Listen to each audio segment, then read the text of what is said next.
The MAGA media is in absolute chaos. Right now, they are flailing, struggling like never before to defend what may be the most disastrous and ridiculous economic plan we've ever seen. And who's behind it? None other than the man who went bankrupt 6 times, tanked a casino, yes, a casino, and somehow still claims to be a genius in business. Spoiler alert, he's not. Today, Senator Elizabeth Warren didn't hold back. In a fiery segment on CNBC, she delivered a scathing rebuke of Donald Trump and his so-called economic record. But she didn't stop there. She also took down MAGA-friendly host Joe Kernan, who was left completely speechless after getting absolutely demolished in the interview. We've got the full clip coming up in just a moment, but first, a quick favor.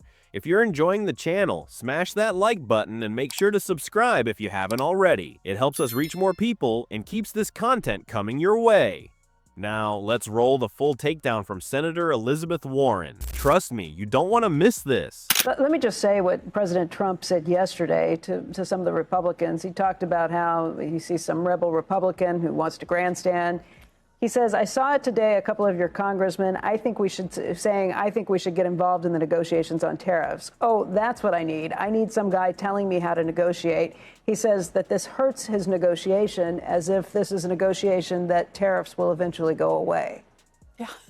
What negotiations is Donald Trump engaging in? I want to see the receipts on that, because I'm sure not. What we're seeing right now is that he is creating economic chaos.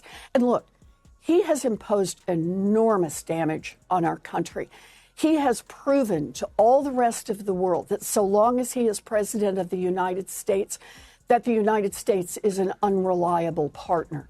He also is creating so much domestic chaos that it's going to be a long time before people are going to say, you know what, I am ready to build a factory that'll take me 20 years to recover the costs on.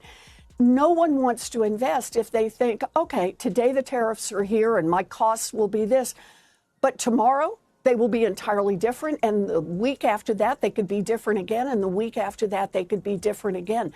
No one invests into that kind of chaos. Congress has a chance right now to step up and say, wait. What we have in this country is checks and balances. Mm-hmm. And when a president has gone too far out on a limb, Congress has not only the legal authority, but in my view, the responsibility to say, nope, we're reining that back in, because we all work together and all have a responsibility to support the American people and American businesses. Your point on the chaos is well made. We see that in the futures every morning with what we've been watching with the markets. But our trade and tariffs reporter points out this morning that there's an on-the-water clause that comes with this in the customs release that basically says this tariff isn't enacted until 12:01 a.m. on items that are then leaving the ports from those countries. So anything already on the water is not going to come in with a tariff. Those items will be coming in to the end of May without having a tariff on them. You said you've been hearing from businesses that are already raising prices on this. Are they gouging by raising prices before their own prices go up? Look, if they simply are passing along increased costs, that very much is a tax on the American people when they do that. But there are businesses that are already saying quite publicly, yep, they're worried, and so they're raising prices now. And this is actually one of my most serious concerns about the tariffs. Once everyone starts talking about price increases, and remember, this started last Friday with Jerome Powell saying that he's very concerned that we're going to see inflation. That is, costs are going to go up across the board for everything that consumers buy. That creates the environment for businesses to be able to say, oh, well, we'll just go ahead and increase our prices now. We will increase our prices more than the cost of the tariffs.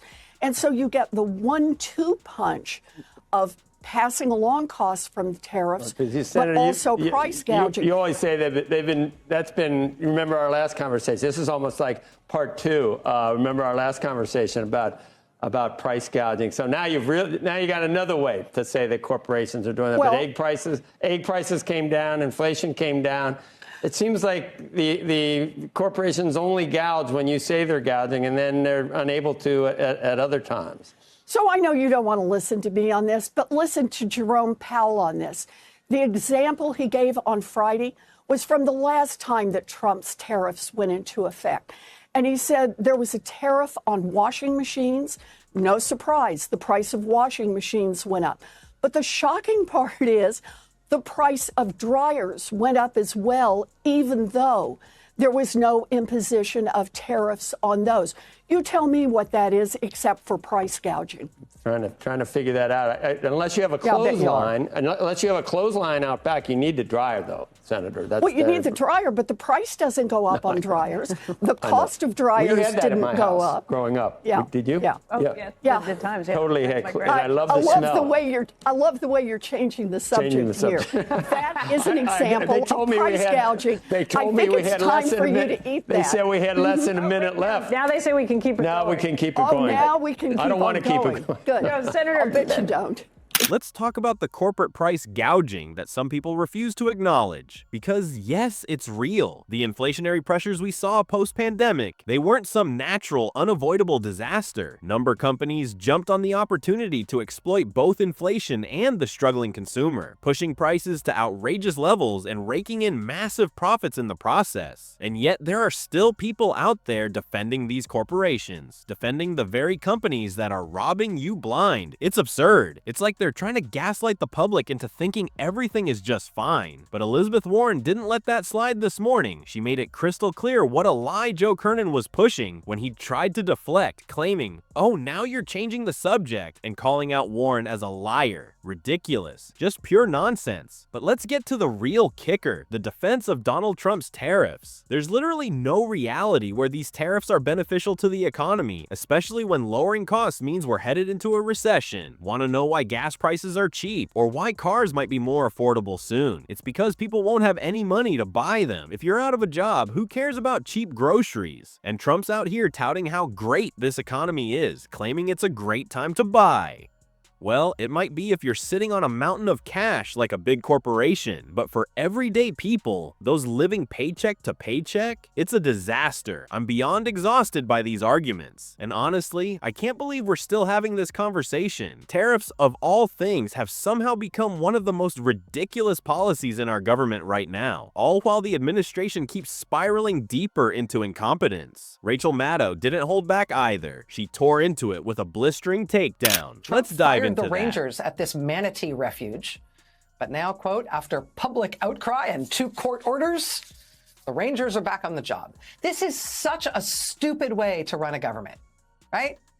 Random individual disasters manage somehow to get enough attention to often get protested, and then the Trump people find they can't really defend them, and so those things then get partially restored or maybe not really restored, but they say they'll fix them and they hope people stop complaining.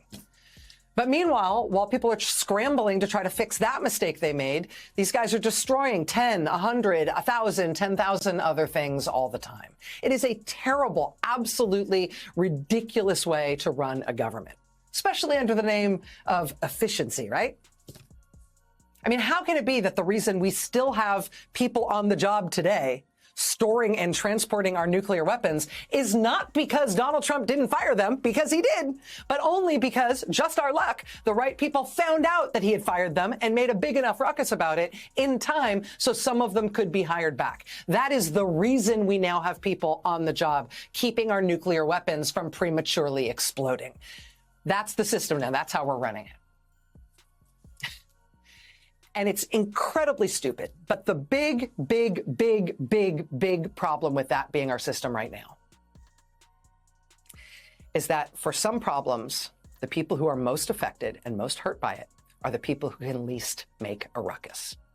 The people who have the least opportunity to see what's wrong, complain about it in a way that is big enough that it's going to get noticed and their complaints are going to be taken seriously.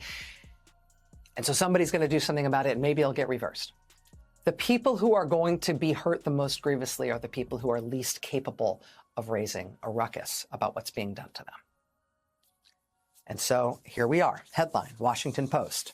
Social Security website keeps crashing as DOGE demands cuts to IT staff. Retirees and disabled people are facing chronic website outages and other access problems as they attempt to log into their online Social Security accounts. The website has crashed repeatedly in recent weeks, with outages lasting anywhere from 20 minutes to almost a day. Even when the site is back online, many customers have not been able to sign into their accounts or have logged in only to find information missing. The disruptions are occurring as Trump's acting Social Security chief and the DOGE team move to lay off large swaths of the workforce. Thousands of Social Security employees have already been pushed out, many in customer-facing roles, others with expertise in the agency's technology systems. The network outages are one in a cascade of blows to customer service that also have hobbled phone systems and field office operations as the workforce shrinks. The network crashes specifically appear to be caused by an expansion initiated by the Trump team. The Trump technology staff did not test the software against a high volume of users to see if the servers could handle a rush. Connectivity issues and bugs with the expanded system have caused the portal that manages logins and authentication for many Social Security applications to go down. That's the Washington Post. Here's the headline in the New York Times. Quote, "Just a mess. Staff cuts, rushed changes, and anxiety at Social Security." President Trump promised not to touch Social Security, but as Elon Musk's team trims staff and plans that's doing a lot of work there. Trims staff and plans cuts to phone services, the system is groaning under the pressure. Here's the lead. Quote, "The line started forming outside the Social Security office in suburban Glendale, Arizona, not long after sunrise. Dozens of retirees and people with disabilities shuffling papers, some leaning on walkers, all anxious to know whether Trump's government overhaul had put their safety nets at risk. When 9 a.m. came, an employee emerged from the building with flyers, asking the crowd to come back once they had scheduled an appointment. One woman yelled, 'I've called for days.' Another said, 'We came from a long ways away.' Still another let everyone know they had been handed a load of bunk, though she used a more colorful term. Quote, "On April 14th, the Social Security agency plans to largely phase out phone services for people filing for retirement and survivor benefits or changing their direct deposit information, forcing them to file online or come into the office.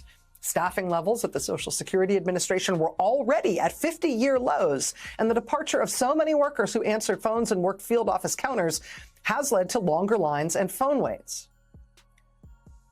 Teresa Boswell, whose vote for Mr. Trump in November helped flip Arizona, but who found herself fuming outside the Social Security office in Glendale last week, unable to sign up for $1,200 in monthly benefits after she retired from her job processing legal papers, told the Times, quote, "I didn't know he was going to pull this." She told the Times, quote, "This is a joke." It's not a joke.